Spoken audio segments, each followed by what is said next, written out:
পৰি ইতিমধ্যে যিহেতু এই ঘটনা সংক্ৰান্তত এই মুহূৰ্তলৈকে 7জনক গ্ৰেপ্তাৰ কৰিছে আৰক্ষীয়ে আৰু যিহেতু এই তেল চুৰি চক্ৰটোৰ সৈতে ৰূপহীহাটৰ যিগৰাকী বিধায়ক নুৰুল হুদা তেওঁৰ পুত্ৰ ৰকিবুল হুদাৰ নামো ইতিমধ্যে সাগৰ খাই পৰিছিল আৰু তাৰপিছতে এজাহাৰ যিহেতু 8জনৰ ওপৰত এজাহাৰ গোচৰ ৰুজু কৰা হৈছিল ইয়াৰে এতিয়া 7জন গ্ৰেপ্তাৰ হৈছে আৰু অতি শীঘ্ৰে গ্ৰেপ্তাৰ হোৱাৰ সম্ভাৱনা আছে চুলতান শেখ নামৰ এগৰাকী তেল চোৰ গতিকে যিহেতু এজাহাৰত 8গৰাকীকৈ ব্যক্তিৰ 8টাকৈ তেল চোৰৰ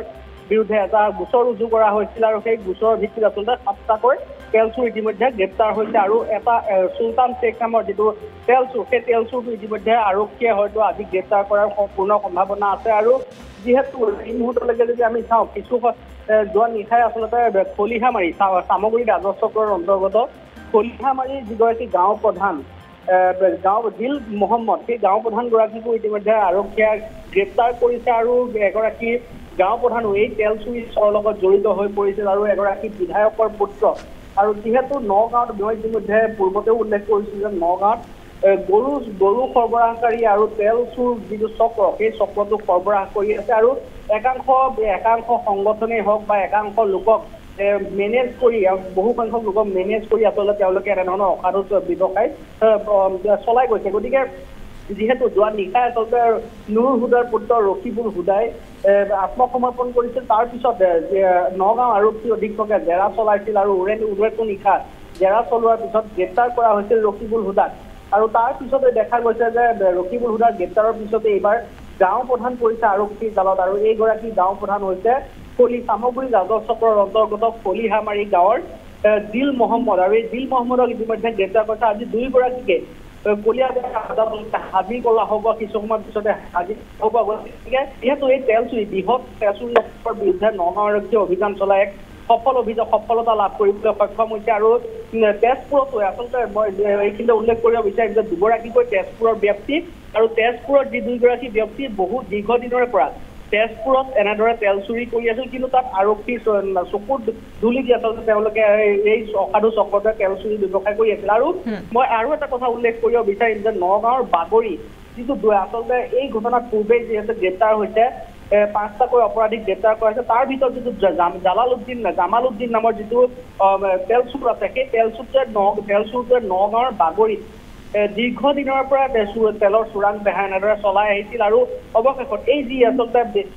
এটা বৃহৎ পৰিকল্পনা কৰিছিল তেওঁলোকে তেল চুৰ কৰাৰ আৰু অৱশেষত যিহেতু আচলতে আমচুৰ যিগৰাকী সভাপতি আৰু বিধায়কৰ পুত্ৰ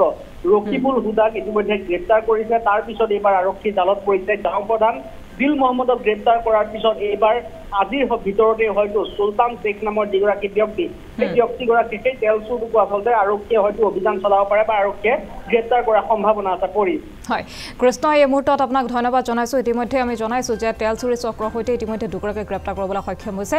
আন এগৰাকীক আজিৰ নিশাৰ ভিতৰত গ্ৰেপ্তাৰ কৰাৰ সম্ভাৱনা আছে আৰক্ষীয়ে যিহেতু অভিযান অব্যাহত ৰাখিছে এই সমগ্ৰ ঘটনাৰ লগত আৰু বহু ব্যক্তি জড়িত হৈ থকাৰ তেল চুৰি চক্ৰটোৰ লগত আৰু বহু ব্যক্তিৰ নাম এতিয়া সাঙুৰ খাই পৰিছে ইতিমধ্যে জনাইছোৱে বিধায়কৰ পুত্ৰ ৰকিবুল হুদাই আত্মসমৰ্পণ কৰিছে গাঁও প্ৰধানগৰাকীকো গ্ৰেপ্তাৰ কৰিবলৈ সক্ষম হৈছে নিশাটো জেৰা চলাই বিধায়ক পুত্ৰক আজি আদালতত হাজিৰ কৰোৱা হ'ব কিছু সময়ৰ পাছতেই আৰু জিপেৰ জৰিয়তে লৈছিল 50,000 টকা সেই সমগ্ৰ তথ্য পোহৰলৈ অহাৰ পাছতেই এই সমগ্ৰ ঘটনাই বিশেষভাৱে প্ৰতিক্ৰিয়াৰ সৃষ্টি কৰা পৰিলক্ষিত হৈছে যিহেতু বিধায়কগৰাকীৰ পুত্ৰৰ নাম সাঙুৰ খাই পৰিছে ইতিমধ্যে পুত্ৰ ৰকিবুল হুদাই আত্মসমৰ্পণ কৰিছে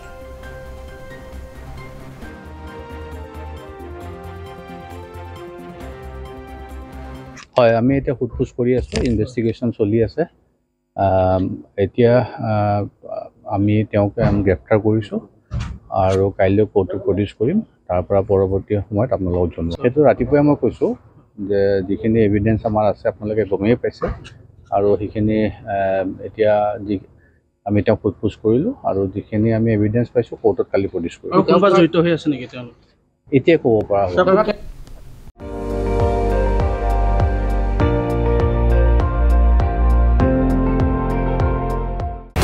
আপুনি চাই আছে ND24 সৰ্বশ্ৰেষ্ঠ নহয় সৰ্বোত্তমৰ দৌৰত